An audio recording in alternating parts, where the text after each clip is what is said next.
disculpas, me presento Pablo Macarte, muy consistentemente, felizmente casado con 2 hijos preciosos, estudioso, empedernido, me encanta generar áreas del conocimiento nuevas, llevo 7 años en el trabajo de la consultoría, 3 años en el ámbito académico y, como ustedes podrán ver, he desarrollado muchos proyectos en mi andar de la consultoría con distintos rubros, con distintas empresas y siempre desde el punto de vista del diseño, pero más importante desde la implementación, lo cual me ha motivado a poder ir avanzando en lo que es metodologías y conocimiento de herramientas para la gestión del cambio. Mi propósito súper humilde, pero que es también bastante desafiante de acuerdo a lo que dicen los resultados, es que quiero generar un despertar en ustedes en relación a la importancia de crear, de ir creando conocimientos formales en las empresas para gestionar el cambio. Sobre todo cuando tenemos que adaptarnos constantemente al entorno y queremos capturar ese valor que surgen de las ideas creativas de la innovación en los modelos de negocio. Una cosa es la idea y la otra cosa es concretar esa idea, y en ese camino hay mucho trabajo por realizar. Esto es el cambio, ¿sí? Como bien mencionaba Claudio hace un rato, lo único constante que sabemos que hay es el cambio, y aquí tenemos ejemplos, y estas olas van a seguir llegando y van a seguir generándonos nuevas necesidades de adaptarnos, tanto en el presente como ha sido nuestra historia, como va a ser en el futuro. Imagínense que todavía lo que estamos viviendo en términos de cambio climático, es muy probable que si no tomamos medidas urgentes, efectivamente cada vez vamos a ir teniendo mayores impactos en ese sentido. Y parte de lo que estamos viendo hoy día, lo que la pandemia también nos está generando, nuevas capacidades de responder, y ni hablar lo que ha sido la cuarta revolución industrial. Pero ¿qué es el cambio en simple? Yo creo que en esta lámina se traduce bastante bien todos los conceptos que implican un proceso de cambio. Es pasar de un estado actual a un estado futuro, ¿sí? Nosotros queremos desarrollar una visión en relación a un entorno que nos queremos adaptar, y si lo vemos acá en la figura, básicamente queremos trasladarnos desde esta situación y queremos subir la loma y llegar a un estado distinto. Pero como uno interprete esta lámina es muy significativo, porque esta lámina yo la puedo ver desde una mirada muy superficial de decir quiero lograr un nuevo proyecto, a llegar a un nuevo completamente distinto. ¿Y qué elementos? Algunos por mencionar, porque uno puede sacarle mucho concepto a esta lámina, pero básicamente nos quedamos con que hay fuerzas que nosotros tenemos que desestabilizar, fuerzas que son las inercias propias de las organizaciones que tenemos que movilizar. Tenemos en el proceso de traslado o de movilización hacia el estado futuro trabajar con resistencias propiamente tal, y tenemos que lograr al final de este proceso, ¿cierto?, fuerzas conservativas. Porque ¿qué es lo que pasa si nosotros desarrollamos nuevas fuerzas conservativas?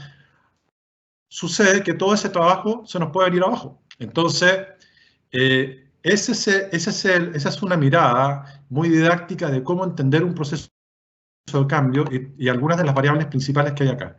Entonces, ya el segundo clic es pensar en que ese estado futuro, en definitiva, es un nuevo estado de conciencia. O sea, si nosotros miramos que de cierta manera solo estamos generando nuevos proyectos en la organización, estamos perdiendo una tremenda oportunidad de generar cambios profundos, reales en las personas, para lograr que nuestra organización se acostumbre a desarrollar y a estar de cierta manera mucho más activos frente a los procesos de cambio. Entonces yo los invito a pensar que son estados de energía organizacional muy distintos, de conciencia superiores, los que nosotros debiéramos estar tratando de gestionar en los procesos de cambio, más no solamente la mirada del proyecto, ¿sí?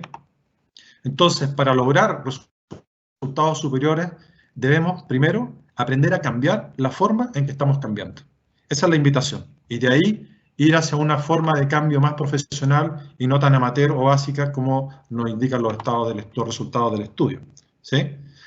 En la transformación digital, cuando hablamos del estado futuro y el estado deseado, para hacerlo bastante atingente a lo que es la transformación digital, queremos todos ir avanzando hacia la optimización de nuestros procesos, hacia la mejora de nuestros procesos, e ir incidiendo cada vez más en el modelo de negocio, pero siempre mirando la necesidad del cliente, porque el entorno es lo que nos está a nosotros movilizando hacia una estrategia digital, ya sea incipiente, adyacente, incremental, disruptiva, y en cada sector y dependiendo del entorno en que se mueva la empresa, uno va a tener la necesidad de ir avanzando más rápido o no.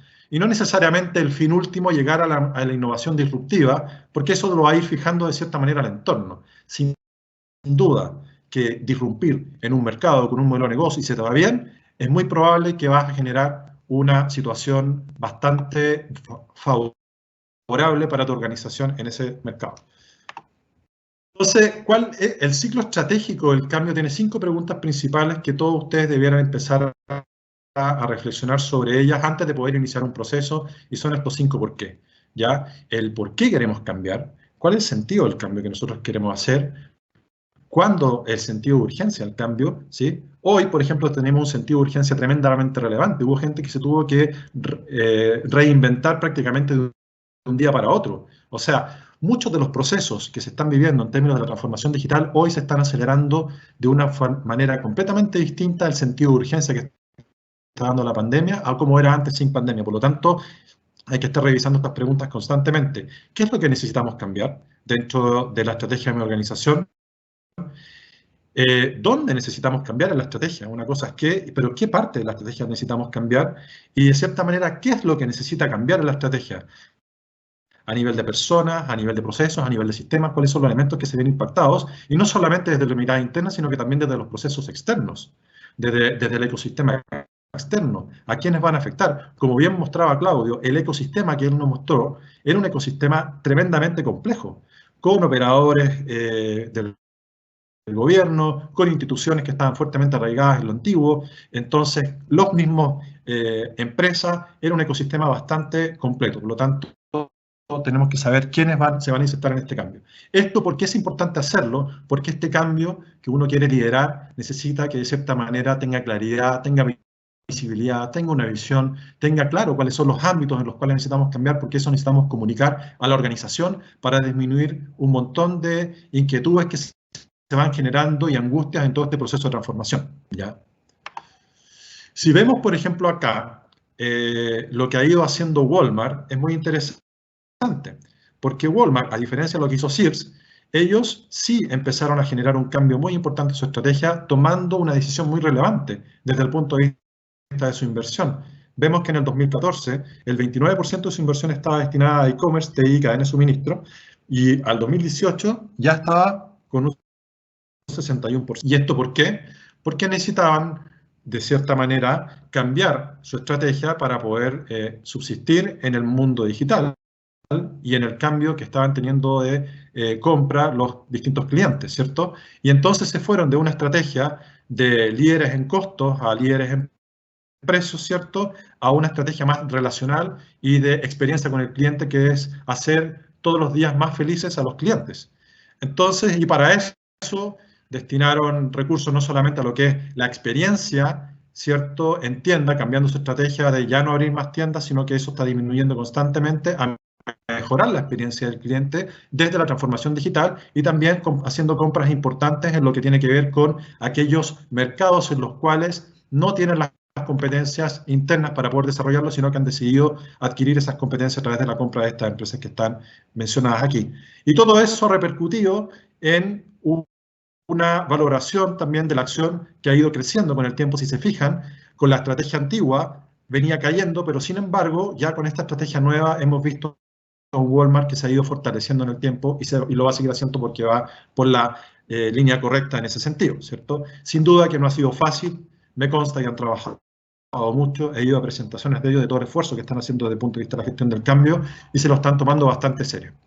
Entonces, imagínense una empresa de ese tamaño que debe tener más de 2 millones de empleados, el proceso de cambio, estamos hablando ya de más de 5 años. Entonces, tampoco pensemos que estas situaciones son tan inmediatas y hay que tener paciencia, recursos para poder gestionar cambios de este nivel, o como los que nos han mostrado en Finning y los que nos han mostrado en Previred. ¿Cuáles son las principales dificultades que uno va teniendo en el proceso de cambio? Básicamente, los estudios nos dicen que la estructura desde los hilos organizacionales, los empleados no preparados, ¿cierto? Las capacidades de los recursos, y por último también proyectos demasiado ambiciosos. Esto de saltar desde soy incipiente y me quiero ir a disrumpir mi modelo de negocio, Claudio nos decía, vamos paso a paso, vamos viendo las necesidades básicas, vamos viendo los recursos internos, vamos conociendo cuáles son nuestras capacidades, qué es lo que necesitamos importar desde afuera, qué es lo que necesitamos desarrollar desde adentro, y por lo tanto estos han sido los principales impedimentos que van generando los procesos de cambio. Hay otro resultado que también nos indica que el 36% de las empresas indican que la gestión del cambio es de los aspectos más desafiantes de la transformación digital. Entonces, todo el rato estamos dándonos cuenta de que más que ver si voy a definir, ¿cómo se llama?, el tipo de tecnología, inteligencia artificial, o le quiero meter machine learning, o le quiero meter, no sé, todas las tecnologías que hoy día están funcionando, primero tenemos que entender el por qué queremos hacerlo, cuál es el sentido del negocio que le queremos dar a esas tecnologías y ver cuáles son las necesidades de las cuales nosotros queremos hacernos cargo y cómo nos queremos diferenciar para poder trabajar la estrategia y luego trabajar la gestión del cambio para llevar adelante ese proceso de cambio estratégico. Entonces, la pregunta, y ahora ya entrando en el estudio luego de esta introducción, es ¿cómo nos estamos preparando nosotros en Chile, en las empresas, para enfrentar estos procesos de cambio? ¿Sí? ¿Le estamos dando mirada de oportunidad, mirada de amenaza? Bueno, ¿cómo nos estamos preparando? Es, de cierta manera, lo que permite el indicador GECO Index para poder entender la capacidad de las empresas para para poder enfrentar procesos de cambio.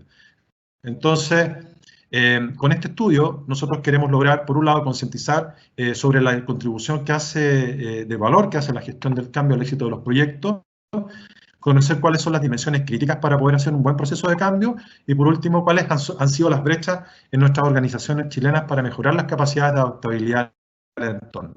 Esos han sido los objetivos principales.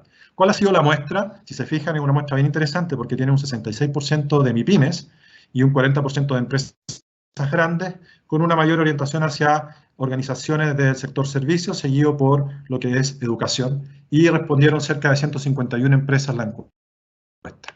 Es un formulario que tiene 36 preguntas, bastante rápido de poder desarrollar y que entrega resultados muy interesantes. Y esto es lo que nos dice en qué están las empresas hoy día, en qué tipo de procesos de cambio están realizando hoy día, y lo que vemos, por ejemplo, en los procesos de cambio de transformación digital, independiente del tamaño, son bastante parecidos. Todos están dándole una relevancia muy importante a los procesos de transformación digital. La suma 100 es en línea y, por lo tanto, es bastante relevante. Un 20% de los proyectos que están desarrollando las empresas, independiente de su tamaño, tienen que ver con transformación digital. Y otro elemento que surge muy interesante es que las nuevas líneas de negocio están mucho más arraigadas en las empresas que son más pymes o micro. O sea, ellos están, de cierta manera, renovando mucho más rápido de lo que están proyectos de renovación mucho más rápido de lo que son las grandes empresas. Y otra conclusión que vamos a sacar es que en la medida que las empresas crecen más, mayor es la demanda de procesos de mejoras operacionales que van haciendo. Eso desde el punto de vista de los proyectos, y desde el punto de vista de las personas que participan en los proyectos tenemos dos grandes polos. Un 28% de las empresas administran proyectos de más de 100 personas involucradas, lo cual estamos hablando de proyectos relevantes. Me recuerdo que la encuesta viene a proyectos de 300, de 500, estamos hablando aquí desde el límite inferior, y hay proyectos también muy relevantes que se hacen con pocos proyectos, y esto está muy relacionado también con proyectos de agilidad, con todas estas nuevas metodologías que están surgiendo, con equipos de trabajo pequeños, pero que están trabajando en dimensiones distintas de un proyecto mayor. El indicador mide 5 estados de maduración, que son el estado básico, el estado iniciado, el estado amateur, el estado profesional y el estado experto. Y estos van variando dependiendo del nivel de conciencia sobre el aporte de la gestión del cambio, es decir, qué tan consciente estoy yo en la organización de que efectivamente la gestión del cambio profesional me ayuda a agregar valor a mi negocio y a mis procesos y a capturar ese valor. Y por el otro lado, qué tanto yo estoy usando metodologías profesionales para poder hacer gestión del cambio, ¿ya? Entonces ahí tenemos los 5 niveles. Y los 5 niveles se van midiendo con 4 dimensiones, con la dimensión de liderazgo y cultura, que va diagnosticando las capacidades de liderazgo y las resistencias culturales al cambio, con metodologías, con qué tipos de actividades, tareas, procesos de gestión del cambio uno está trabajando, estos proyectos de transformación, con qué tipo de capacidades internas o recursos yo estoy destinando para poder hacer la gestión del cambio, y por último, último, si estoy desarrollando indicadores, como bien decía nuestro querido Claudio, en términos de cómo estoy midiendo este proceso y si estoy haciendo mejora continua en relación a estos procesos y si me están sirviendo esos indicadores, lo más importante para tomar decisiones. Porque a veces medimos, nos llenamos de indicadores, pero ¿cuántas decisiones estamos tomando con lo que estamos midiendo? Entonces, midamos menos, pero tomemos más decisiones. Ese sería el mensaje. Midamos lo que tenemos que medir, pero tomemos más decisiones con eso. Entonces, ¿cuáles fueron los resultados? Le explico esta lámina. Los estados de madurez de gestión del cambio, lo que aparece primero en círculo arriba es la distribución. Tenemos 22% de la muestra, que son 33 empresas, tienen un estado básico de gestión del cambio y que tienen un índice logrado de un 14%. El máximo índice a lograr es del 100%. Tenemos un experto que demuestra que obtuvo un 100%, que es una empresa pequeña que se declara como un 100%. Y después ya tenemos un 34% de la muestra que están iniciados, con un 37% promedio del indicador, un amateur con un 29% y profesionales con un 14%. Entonces, lo que nos muestra inmediatamente es que tenemos un 85% de la muestra de las empresas que están en un grado máximo de amateur para poder hacer gestión del cambio. Entonces, si lo vemos por tamaño, también nos indica que no importa el tamaño, si el tamaño no influye en si voy a ser más profesional o amateur. Vemos que las distribuciones son bastante homogéneas y en algunos casos hasta pueden ser más favorables los estados profesionales o no para el tamaño mediano pequeño. Si vemos en el estado profesional, las grandes participan en un 38% y las pequeñas en un 23% y las medianas en un 15%. Entonces, el tamaño no te da garantías de que porque seas más grande y porque puedas tener más recursos vas a ser mejor en tu capacidad de gestionar el cambio si es que efectivamente esos recursos no los estás destinando a esta función. Y por otro lado, algo súper importante, que hay un alto valor, hay un 68% de las empresas que le dan un alto valor a gestionar el cambio de forma profesional. Sin embargo, cuando tú les preguntas, bueno, incorpora la gestión del cambio como una función estratégica, los resultados son bastante dispares. O sea, por un lado, yo creo que la gestión del cambio tiene un alto valor profesional, pero ni siquiera la estoy incorporando, la estoy incorporando muy bajo en aquellas que son iniciadas o básicas desde el punto de vista de la gestión del cambio en la función estratégica. Lo que estamos mostrando acá son cuál es el grado de satisfacción en las distintas dimensiones que uno puede ir midiendo un proyecto de proceso de cambio. Por ejemplo, el grado de satisfacción en el nivel de logro de los objetivos de un proyecto. Y lo que muestra el 52% es que el 52% de la muestra está satisfecho en relación al logro de los objetivos del proyecto y el 8% está muy satisfecho. Y así podemos ir viendo los distintos tipos de mediciones que uno va haciendo en donde identificamos que, por ejemplo, el cumplimiento de los plazos del proyecto son los de menor grado de satisfacción. ¿Ok? Pero más interesante aún es identificar que, por ejemplo, cuando medimos el número de empresas que son satisfechas profesionales en gestión del cambio comparadas con las amateur, en términos de satisfacción, hay 7% veces más de empresas satisfechas en las profesionales que 6,35 en las profesionales que en las amateur. Y por lo tanto, si vemos cada uno de los indicadores, vemos que siempre que en la medida que tú eres más profesional, vas a poder tener una mayor probabilidad de satisfacción en los proyectos en estas variables que les estoy mostrando. Si ven, el compromiso organizacional para el cambio logra un 40% y la permanencia del cambio cultural un 41%. Cuando entramos en la dimensión de liderazgo, que obtiene un 52% de madurez del cambio, es decir, amateur, vemos que efectivamente en la medida que yo tengo mejor capacidad profesional para liderar el cambio, siempre estoy incorporando, por ejemplo, patrocinadores en los procesos de cambio. ¿Sí? Las empresas que son profesionales están en un 71% incorporando siempre patrocinadores en los procesos de cambio. Los patrocinadores son esenciales, son líderes de alto rango, ¿cierto?, organizacional, que son altamente reconocidos. Estamos hablando a nivel de CEO, estamos hablando a nivel de directorio, estamos hablando de altas autoridades con alto reconocimiento y que son patrocinadores y vemos que son muy relevantes en la gestión del cambio de las empresas que son profesionales, no así cuando vamos disminuyendo a las iniciadas o básicas. Y esto es muy relevante ¿Por qué? Porque de acuerdo a un estudio que hizo, que nos guste o no nos guste, en el 2018, creámoslo o no los creamos, los niveles de compromiso de las empresas, de los trabajadores y de gerentes son bastante mediocres. ¿Ah? Tenemos un 60-56% de gente no comprometida y ni hablar de los desconectados. Por lo tanto, cuando estamos empezando el proceso de cambio, tengamos cuidado porque en realidad, ¿por qué nos cuesta tanto? ¿Por qué no se nos diluye tanto? ¿Por qué se nos alargan los plazos? ¿Por qué la satisfacción en los presupuestos son tan bajas? Tiene que ver mucho con esto, con el grado de compromiso en relación a eso. ¿Y por qué la gente no se compromete?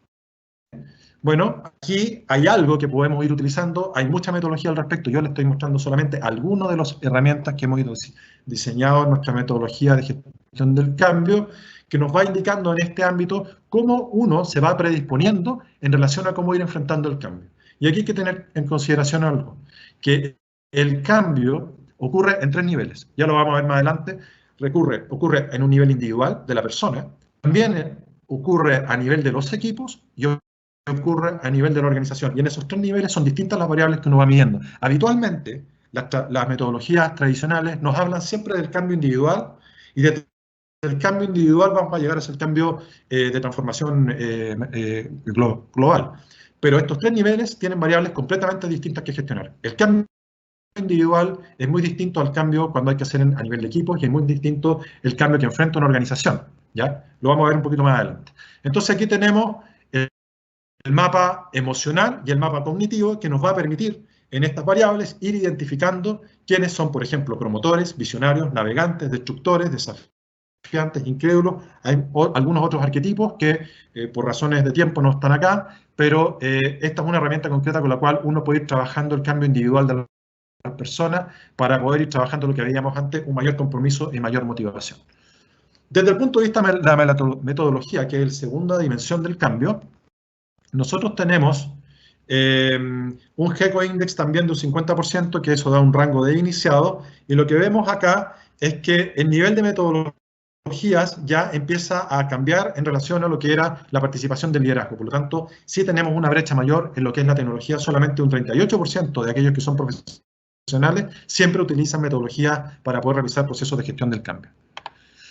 ¿Y qué metodología? Bueno, esta es una metodología que hemos diseñado que tiene que ver con el modelo GECO, que tiene 3 ciclos de gestión del cambio: el ciclo estratégico, el ciclo táctico y el ciclo operativo, en donde en el ciclo estratégico generamos la conciencia y el propósito del cambio. Con las 5 preguntas que vimos hacemos los diagnósticos a nivel de stakeholder, de cultura, de estructura, de liderazgo, para poder prepararnos de cierta manera hacia qué es lo que necesitamos ir realizando en el ciclo táctico y cómo nosotros nos tenemos que ir preparando para realizar nuestro plan de cambio. ¿Qué tipo de formaciones? ¿Cuáles son las métricas que necesitamos medir? ¿Cuáles van a ser los riesgos que tenemos que ir desarrollando? ¿Qué tipo de comunicación? ¿Qué incentivos?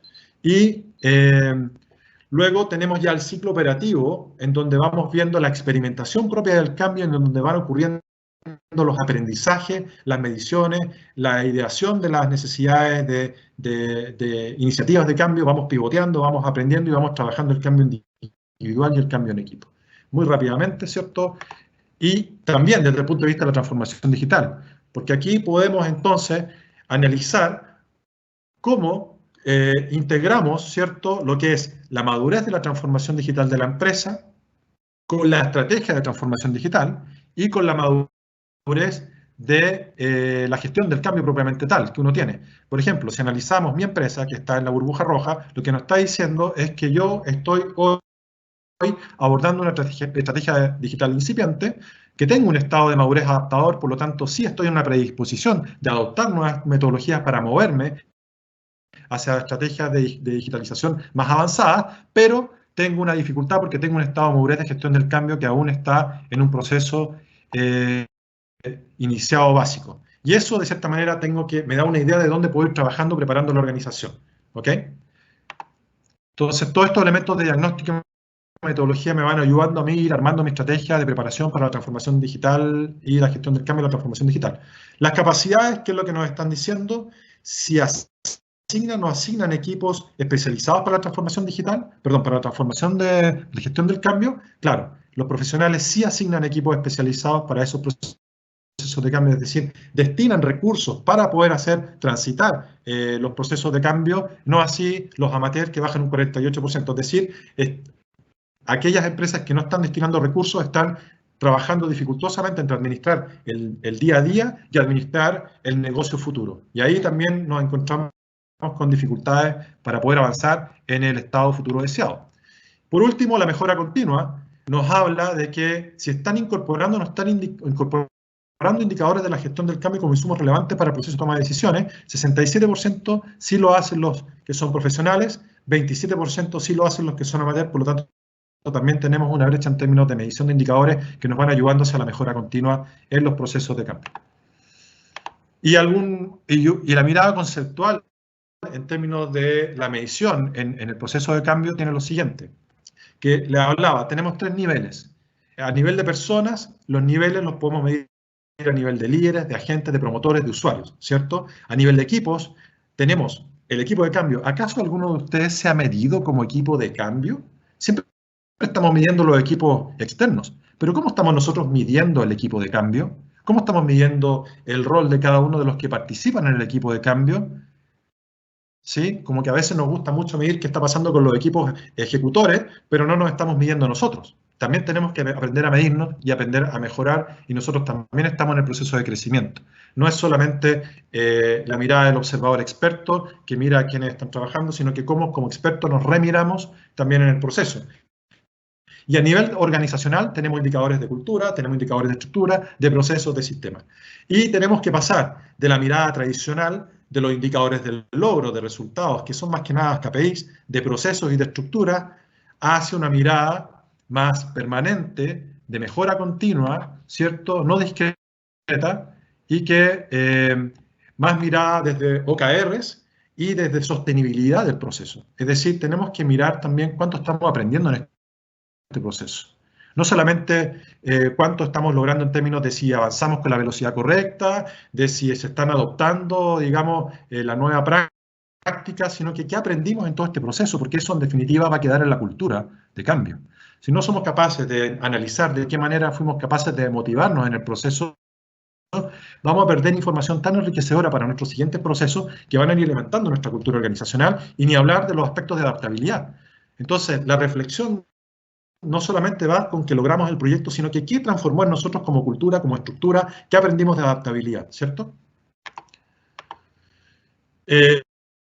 Entonces, preguntamos, por último, ¿cuáles son los elementos que requieran mayor importancia en un proceso de cambio? Le preguntamos a las empresas.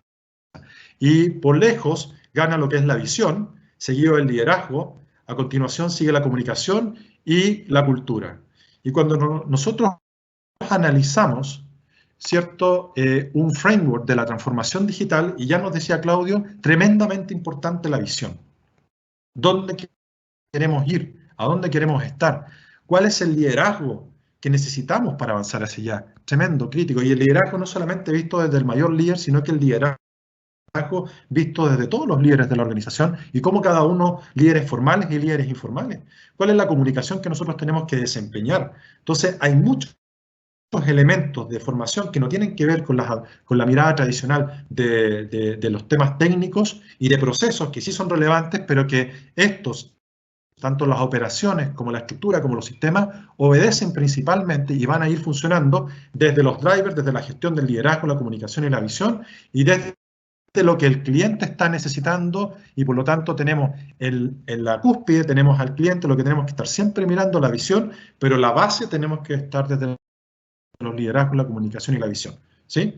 Aquí tenemos un roadmap, entonces, que nos va diciendo desde el awareness corporativo, donde vamos definiendo el ecosistema digital que vamos armando con el gobierno digital y las cosas que tenemos que ir haciendo. Entonces, mis reflexiones finales, pero antes los quiero invitar porque vamos a iniciar un segundo estudio. Y este estudio, ¿cierto?, va a tratar de poder levantar cuáles son las mejores prácticas a nivel latinoamericano de lo que es gestión del cambio, ¿sí? Es un estudio que quiere compartir cuáles son las mejores prácticas de liderazgo, de roles, de metodologías de gestión, de comunicación, de usos de métricas, todas las dimensiones que ya hemos visto que son relevantes para poder gestionar el cambio, y nosotros queremos entonces que participen todos aquellos que son profesionales o artesanos, ¿cierto?, de la gestión del cambio, que han participado en proyectos de innovación, de gestión del cambio, que hayan tenido alguna experiencia de al menos unos 3 años en este tipo de proyectos, que quieran unirse a este proceso, por favor, inscríbanse en gecoindex.cl. Ahí vamos a ir desarrollando mayor información para que puedan ir enrolándose en este proceso y puedan participar en este desarrollo de este estudio que partiría el 7 de junio. Mis reflexiones finales: alto valor en el cambio versus ejecución deficitaria. Efectivamente, creemos que hay alto valor, pero nuestra brecha es altísima en términos de cómo estamos gestionando el cambio. Recuerden, tenemos que cambiar la forma en que nosotros queremos hacer el cambio. Al ser grande como empresa, no es garantía de que se destinen recursos a trabajar profesionalmente el cambio. Eso ya lo vimos. Segundo, la gestión del cambio profesional puede aumentar hasta 7 veces el número de empresas satisfactorias. Y por último, hay un alto porcentaje de empresas que podrían mejorar los resultados de sus proyectos, profesionalizando la función del cambio, y para eso estamos aquí con la universidad en apoyarles en ese proceso. Muchas gracias.